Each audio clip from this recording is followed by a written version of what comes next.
everybody and welcome to Cryptic Corvid. Today we will be covering one of the most famous movie monsters of all time and a long-standing personal favorite of my own, the alien from Alien, the Xenomorph.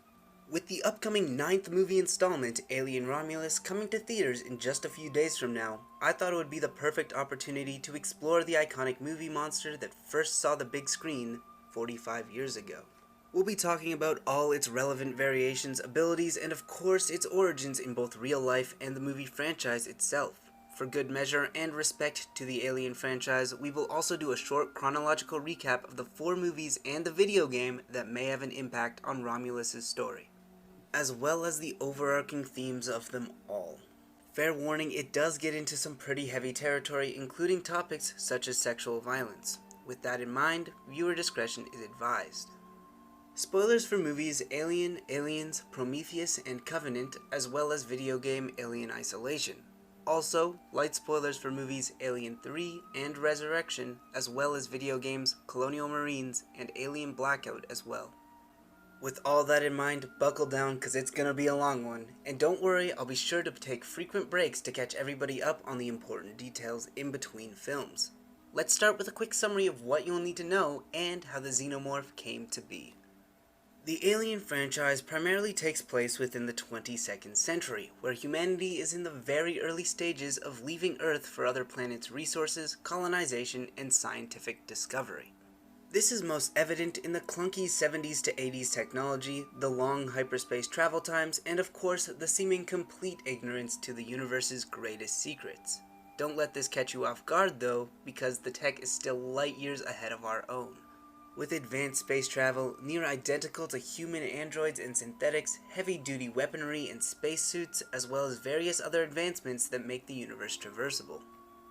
The frontier into space is primarily headed by massive corporations, and a couple independent contractors who make their living doing various jobs, typically for those massive corporations. Names you should know include Wayland Corp and Industries, Yutani Corp, and Seegson. There are more, but these are the ones most relevant to our Xenomorph alien. Speaking of which, the first rendition of the Xenomorph actually came from a lithograph in 1976 by Swiss artist H.R. Giger, titled Necronom 4. At the time, H.R. Giger had been working on surreal art of biomechanics with underlying sexual themes. So, when it came to making the first Alien film, Giger would be put in charge of making the alien-like artifacts that would be refined over time into what we know today. The Xenomorph, a name which means strange shape, is typically referred to as just the alien. Simple, sweet, and all our protagonists really need to know. It's completely outside of the realm of understanding, in the sense that it is capable of things not thought possible by human standards. Standing at a near 7 to 8 feet tall and 14 to 16 feet long, the Xenomorph is the perfect organism, a biomechanical killer with near human-level intelligence and unmatched speed and strength.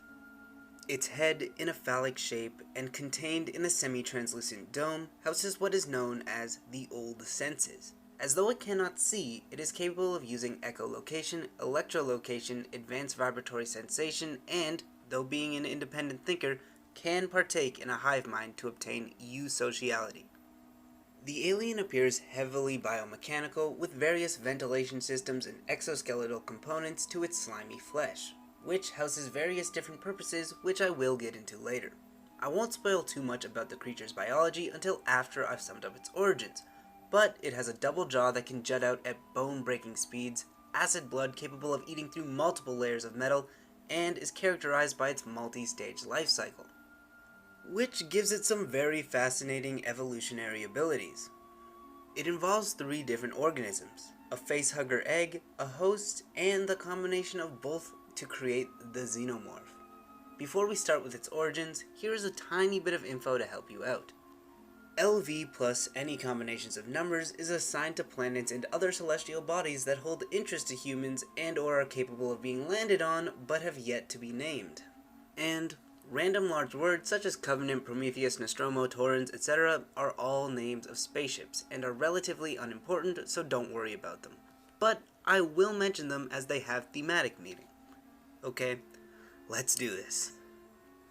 The movies in order and according to the agreed upon canon go Prometheus, Covenant, Alien, and Aliens. But to understand the events that unfold, I'll have to take us back to before Prometheus. The story of the Xenomorph actually starts many myriads ago with an ancient race that we will come to know as the Engineers, a race of muscular humanoid men and women that vaguely resemble modern humans, standing at 9 to 12 feet tall with pitch black eyes and bold facial features. The Engineers were too in the early stages of space travel, but they paid less mind to their abilities of colonization and instead focused on the powers of biological science. It wouldn't take long for them to synthesize a black liquid by the name of chemical A0-3959X.91-15. Don't worry, I won't make you remember that. For our purposes, we will just call this the black goo. The Engineers discovered that this black goo held the capability to violently and rapidly disassemble DNA, and rewrite it anew utilizing the prior's DNA as a loose blueprint, thus creating a new genome, which for those of you who don't know is a complete code of DNA to create an organism. In awe of the discovery, they would decide to do an experiment, taking us to the very first scene in Prometheus, the sacrifice. In the scene, an engineer would land on the Earth and drink a small cup of the black goo. As a result, he would disassemble, leaving behind his now altered genome in the primordial ocean of Earth. This would then allow humans to evolve. Within the next 35,000 to 10,000 years prior to the beginning of the modern day, the Engineers would make frequent visits to both observe and manipulate the Earth experiment, eventually becoming godlike beings to the various cultures around the world, even leaving maps for future generations to decode and find them once again. When the time came, they would leave another individual engineer to guide the most advanced human civilizations at the time, but the humans would revolt against their engineer god for unknown reasons and kill him. When the other engineer scientists found out about this, and their obvious inability to control their experiment, the Earth Project and the humans were considered a failure, and they would set out to wipe out humanity. But that never came to be. With this context, we now start our first film, Prometheus. Prometheus starts in Wouldn't You Know It 2023, with a TED Talk of Peter Weyland, the founder of Weyland Corp, talking about how much technology has advanced in the previous years, and eventually mentioning at one point the future capability of synthetics that are nearly indistinguishable from humans. This all accumulates to the creation of the most advanced synthetic human, David 8, the masterpiece of machinery and the one that Peter Weyland would consider his son. David is very important to the story of the Xenomorph. In fact, arguably the most important character in the entire franchise, so don't forget him.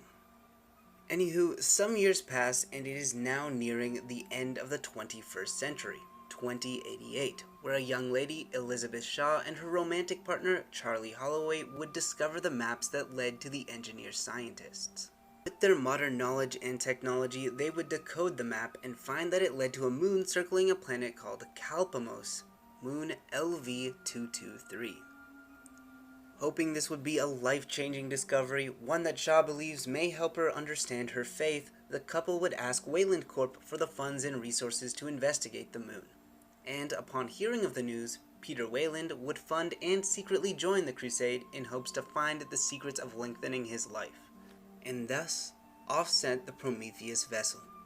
The trip would take 5 years, give or take, landing us in the year 2093, where the crew, including David, Weyland, Shaw, Holloway, and some circumstance-based unimportant characters, would awake out of hypersleep.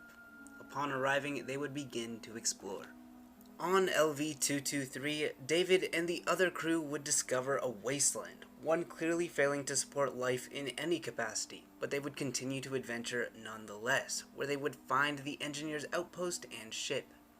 While there, the crew would find several corpses of engineers, leading them to assume the species extinct, while David would discover a container of black goo. Of a strange, dangerous, and callous curiosity, David would take the black goo and place it in a drink that he would later give to Holloway. After Holloway drinks the goo, Holloway and Shaw would have sex, and thus would set in motion the downfall of the crew. Later, David and the rest of the team would continue their exploration, where they would slowly begin to be picked off by various threats and accidents. David would find a telescope that was pointed towards Earth, and soon they would discover a living engineer as well. Upon awakening the engineer, he would be quick to attack and even kill Peter Weyland, at one point even ripping off David's head. But he's a synthetic, so he's fine.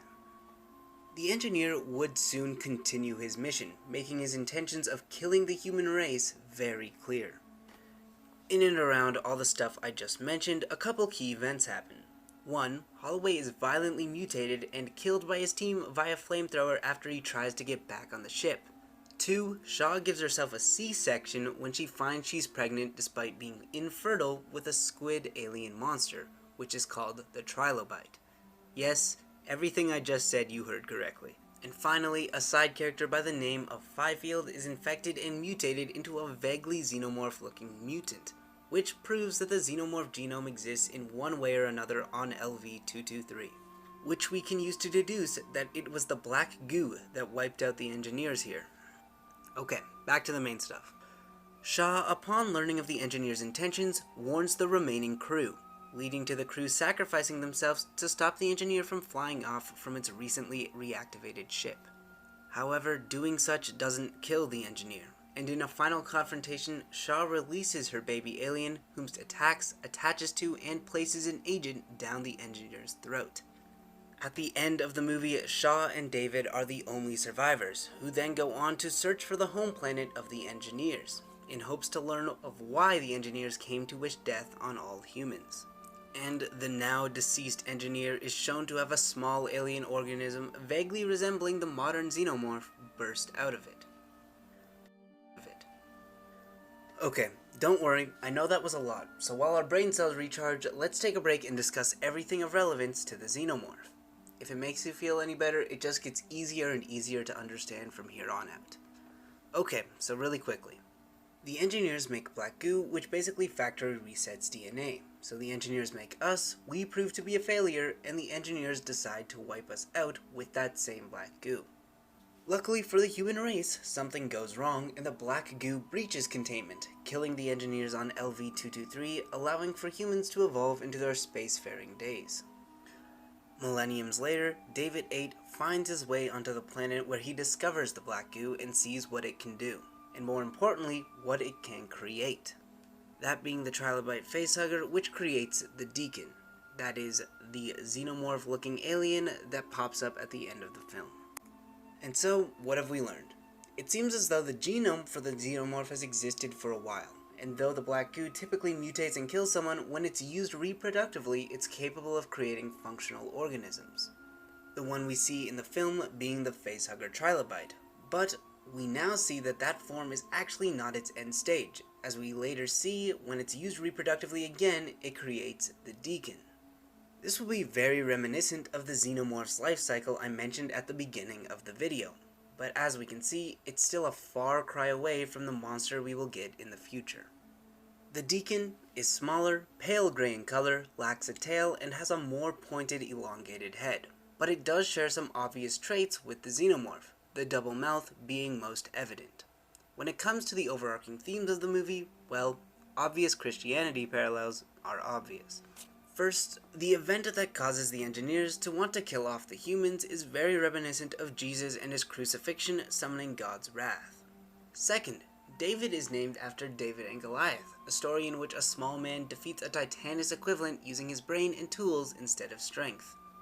Third, there is a large question of faith within the narrative, with David having faith in Weyland, Weyland having faith in the engineers, Holloway having faith in Shaw, and Shaw seeking to confirm her faith about religion, and later seeking good faith when going to understand the choice of the engineers.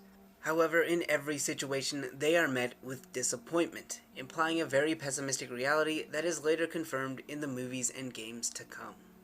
Lastly, the name of the ship, Prometheus, is the same name given to the Greek god of forethought and trickery, whom, much like Jesus, made a sacrifice for the betterment of humanity, just like how the crew sacrifices themselves for the Earth. Okay, deep breaths as now we move on to the much more interesting stuff and the in-depth creation of the xenomorph. But first, let's start before the Covenant.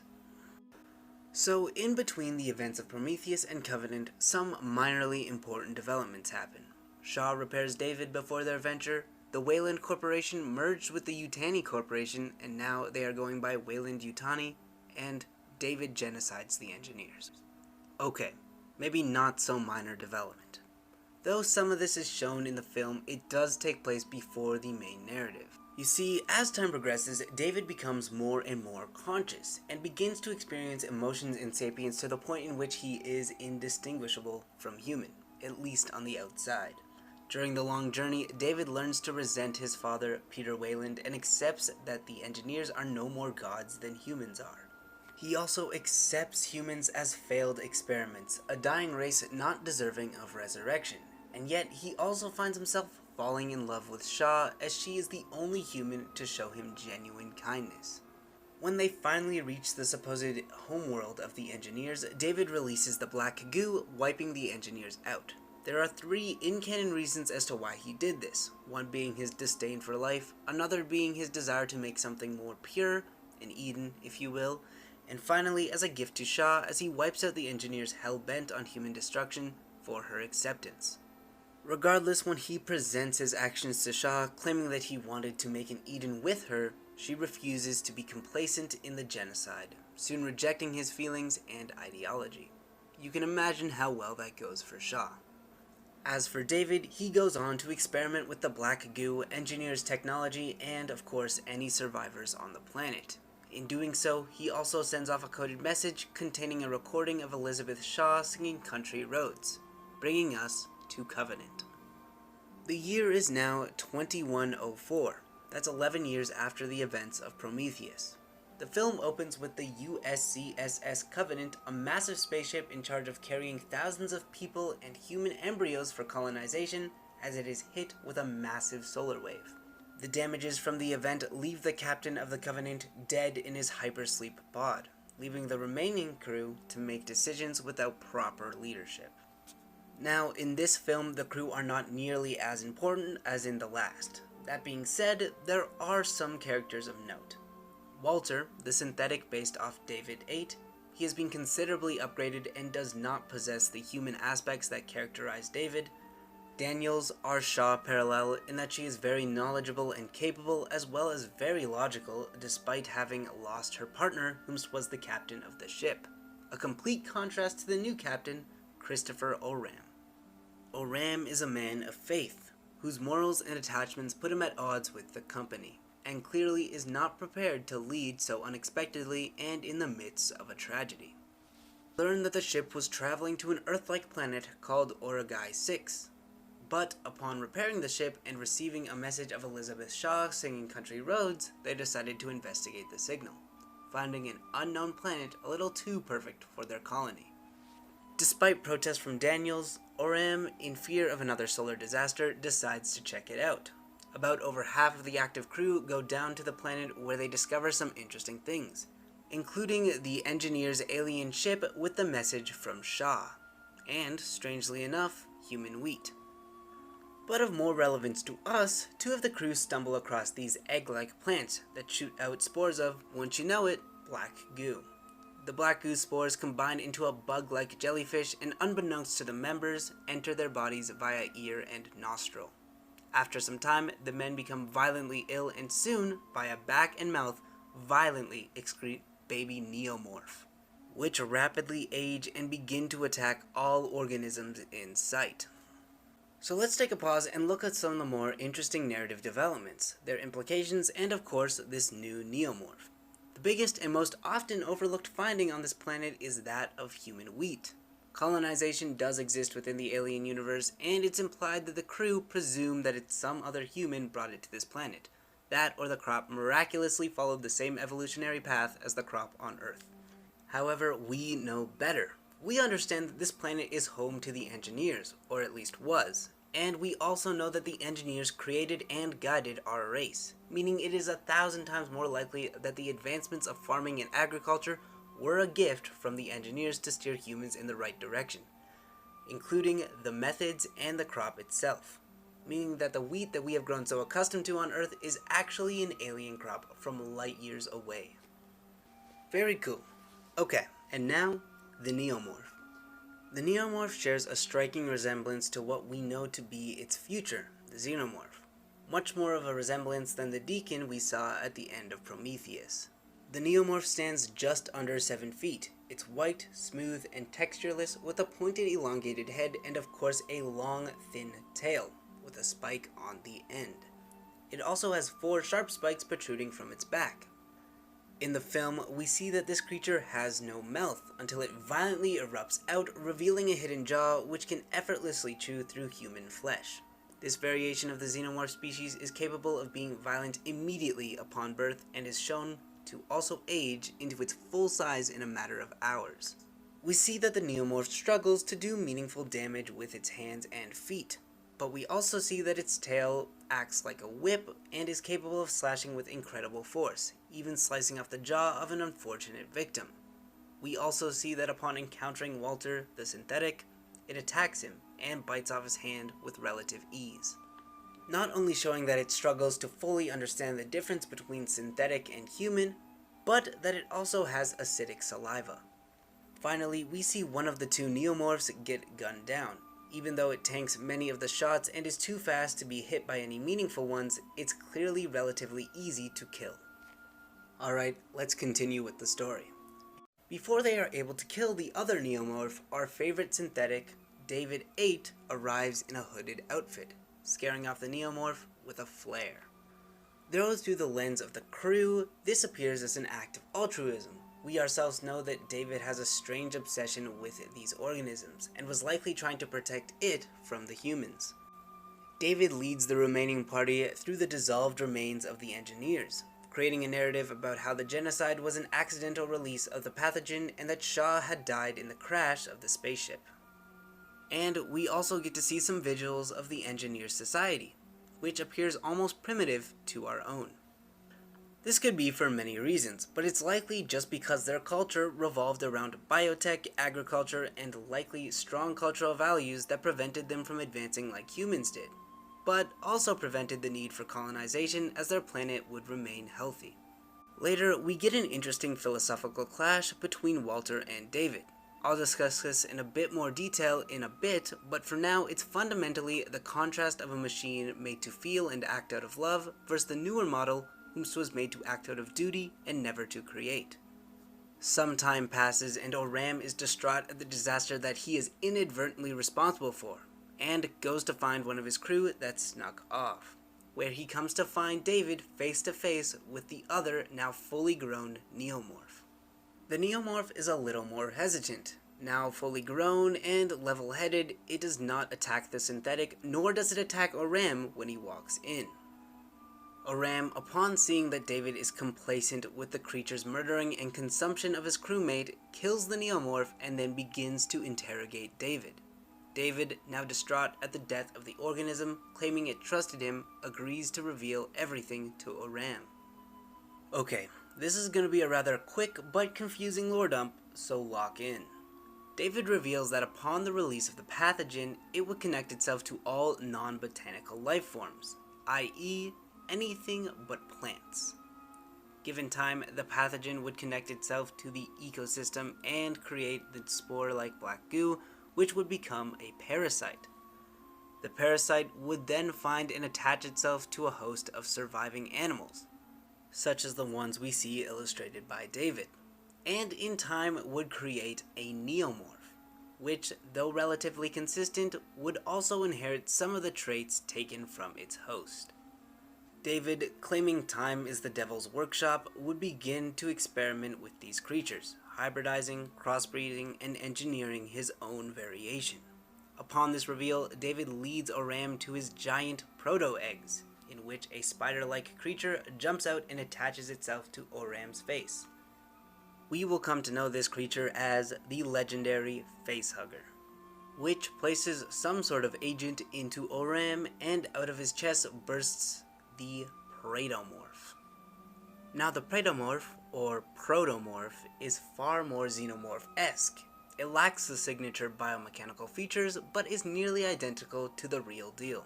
Standing at just under 9 feet tall, the Protomorph is an all-or-nothing predator. It shows no sense of self-preservation and aims to wipe out all living creatures in its vicinity. Though capable of stealth, it rarely hesitates, and is a rather curious creature, leading it to typically come face to face with its prey, regardless. The Predomorph has many similar defining traits as the Xenomorph, such as the double mouth, ventilation tubes, and acidic blood, as well as the ability to be quadrupedal or bipedal.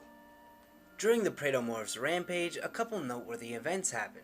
Another man is facehugged, and the facehugger is revealed to also have acidic blood. Walter finds the dead and dissected body of Elizabeth Shaw before confronting David about the genocide of the engineers.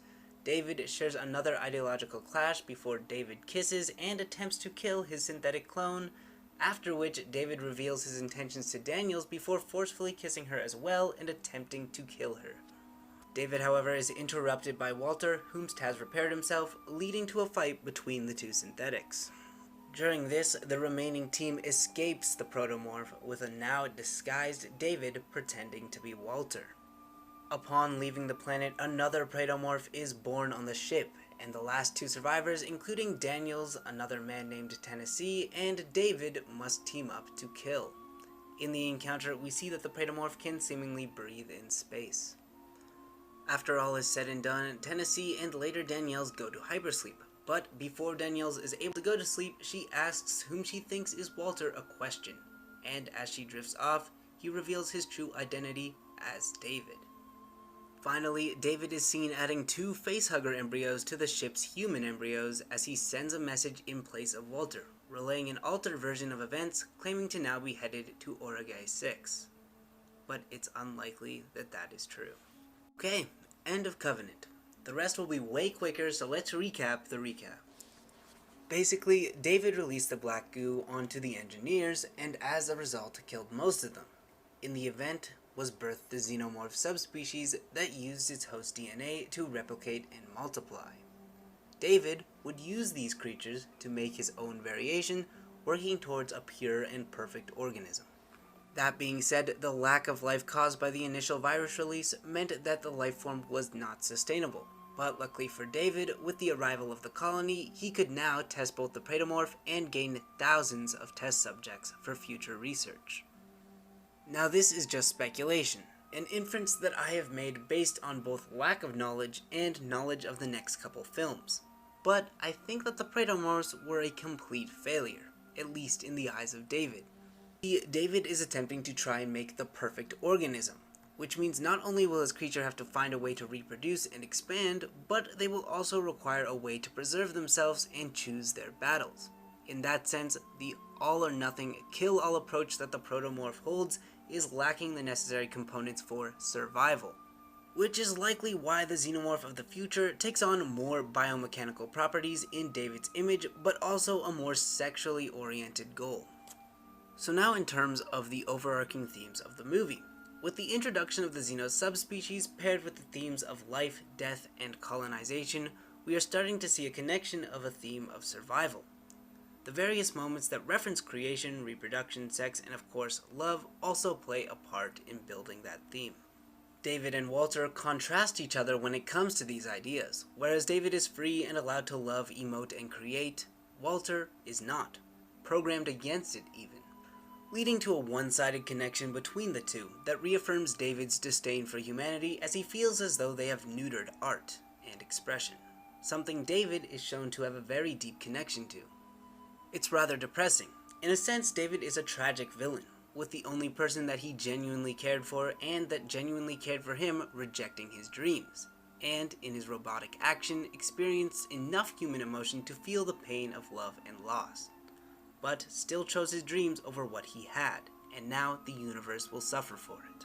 Funny enough, I'm about 18 pages into the script and we are finally entering the first film, and my current favorite of the bunch, Alien. It's been about 18 years since the end of Covenant, making the year 2122 and taking us back to the moons surrounding Kalpamos. The film follows the 7-person crew of the Nostromo, a commercial space tug working for Weyland-Yutani. The crew is unexpectedly awakened from hypersleep, and upon inquiry learn that it is because Weyland-Yutani wishes them to detour to a distress signal and investigate exomoon LV-426. The crew refuses at first, obviously eager to get back home. But upon learning that due to clever semantics in their contracts, stating that if they refuse the extra work, they are liable to lose their hard-earned paychecks, they comply. With no other choice, they go to investigate, and the majority of the crew go to the moon's surface. After some time passes, they find an engineer's ship. Of course, they don't know what it is, but they assume it's the root of the distress signal. Upon investigating, they discover a massive collection of facehugger eggs, which they discover as such when one of the characters gets facehugged even through his spacesuit helmet. This leading the team to rush back to the ship with their unconscious comrade. When they get there, our protagonist, Ellen Ripley, refuses to let them in due to quarantine protocols, but the secret android monitoring the mission, Ash, lets them in via an override. With the now face-hugged crewmate inside the ship, Ash would attempt to remove the creature. However, when he finds out its blood is acidic, the team accepts that they will just have to wait and see. And eventually, the facehugger falls off, dead. With the crew member seemingly alright and the mission complete, they have one last meal till they return to hyperspace. However, the infected man begins to convulse, and it results in one of the most infamous movie scenes of all time. With the baby Xenomorph now up and gone, the crew begins to panic, needing to find a way to get rid of the creature that just killed their friend. Some time passes, and the Xenomorph is now fully grown into the iconic movie monster, now sporting all the biomechanical parts as it begins to stealthily pick off the crew one by one. During the ensuing disasters, it's revealed that Ash is an android to the rest of the crew, and that he has a mission from the company to protect the specimen and bring it back to them, stating, "You don't know what you're dealing with." With the perfect organism now in full force, it finishes off all but Ellen Ripley herself, and her cat, I guess, leading to a final showdown which involves the destruction of the Nostromo and ejection of the alien into space, finally ending off with Ellen Ripley and her cat going into hyperspace in a life pod. But not before Ellen Ripley sends a message to her very young daughter. This movie serves as our introduction to the drone Xenomorph, the most iconic and beloved version of the creature. It is better than the Predomorph in nearly every way, and clearly the pure organism David sought to create, devoid of emotion and of course aimed towards self-preservation. In terms of greater themes in the movie, well, we see a couple. The use of sexual imagery in both the phallic design of the alien and the vulva-shaped mouth of the facehugger, paired with the suggestive forms of violence, turn the film into a commentary about that same sexual violence in the real world. From most of the victims being men, to Ellen and Lambert being attacked in suggestive ways, even in the way the alien acts different upon encountering the women than the men. It brings attention to the horrors and often hidden realities of sexual violence, through the lens of a creature whom has no concept of sexual assault. And when you consider that the Nostromo is also the crew's place of work, the hidden message becomes not so obscure. Another large theme, discussed not so subtly, is the greed-blinded evils of the corporations. I'll hold off on this discussion as this is a very overarching theme in the next film and game as well. In between the events of Alien and Aliens, Alien Isolation follows Amanda Ripley in the year 2137 as she seeks closure for the disappearance of her mother, Ellen Ripley. Traveling aboard the Torrens and to Sevastopol Station, Amanda learns that an alien has found its way on board from the same exomoon that resulted in the events of the first movie, LV-426. The story is, well, way too long to cover, and generally irrelevant as well. However, through both gameplay and narrative, we get to see a bit more about how the Xenomorph operates. And before we get into that, as a fun fact, this is the first time the Xenomorph is depicted with an inverted knee, thus proving how fast it can really run. Though this is the first time we really see this, it is retconned to have always been a part of the Xenomorph. In the story, it's revealed that the Xenomorph has been capturing people and taking them down to the reactor core. and after a certain point decides it's had enough victims and begins to start killing anyone it perceives as a threat, including armed humans and of course trying to kill Amanda Ripley. As we play the game, an alien nicknamed Stompy by the community is hot on her trail until she manages to escape it on a life pod and launch it towards the core of a planet. For the time that Stompy does stalk Ripley, he is shown to rapidly learn and adapt to the actions of her, including building tolerance to weaponry, being more investigative, and being more aggressive. After Stompy is presumably killed, it's revealed that the alien has spawned a hive with its victims, and Amanda must completely destroy the station. The game ends with Amanda floating in space as lights from a vehicle illuminate her face. We do learn that she was taken to the Mendel station. However, unfortunately, pretty much the exact same thing happens, but she does survive. Overarching themes of survival, fear, greed, and so on are all present as both Seegson synthetics and other humans are all quick to turn against each other. But it also adds another theme of trust and betrayal, with Amanda being betrayed by her allies and losing her friends as the story progresses. The most unanswered question is how exactly did the alien manage to replicate even if only one got on board? Which takes us to the final film I'll be covering, and the film typically agreed upon to be the last in the canon story. Aliens. Taking place 57 years after Alien in the year 2179, the story follows Ellen Ripley once again as she is found and awoken to another Weyland-Yutani vessel. The crew there inform her that they are going to the exo-moon LV-426, where a colony is said to be stationed, which frightens Ripley because she knows about the aliens. However, skeptical of her story, the crew continues anyways, eventually willing to investigate the alien spacecraft with the eggs. Ripley joins under the promise to destroy them upon discovery. However, when they get there, it's revealed that there is neither colonists or alien eggs in the location, save for a young girl named Newt. Eventually, they discover that the aliens have formed a hive consisting of two never-before-seen xenomorphs. At least, kind of. The warriors, which have slightly more biomechanical components and a rigid head, as well as the massive alien queen, whom is shown to have attached itself to an egg sac and lay facehugger eggs. The alien queen can detach from her egg sac, in which case she is effectively a dinosaur-sized xenomorph, stronger and evidently smarter than the others, as well as being capable of controlling the others to a degree. It is later revealed that the greedy Weyland-Yutani representative at some point had told the colonists to investigate the engineer's ship, thus resulting in a xenomorph outbreak. The film concludes with Ellen Ripley and Newt escaping the nest as it explodes in a nuclear blast. Now I rushed through Aliens because it's too considered to be questionable in terms of canonicity. That and it takes place after Romulus and offers very few new things save for the xenomorph hive. With the introduction of insect-like eusociality, it's obvious that the alien bioweapon has truly become the perfect organism, its purity likely due to the years of research David did on the Covenant. So, now that we know the origins, let's talk about the different types one last time, and then we will talk about the biology of the xenomorphs and what makes it so perfect.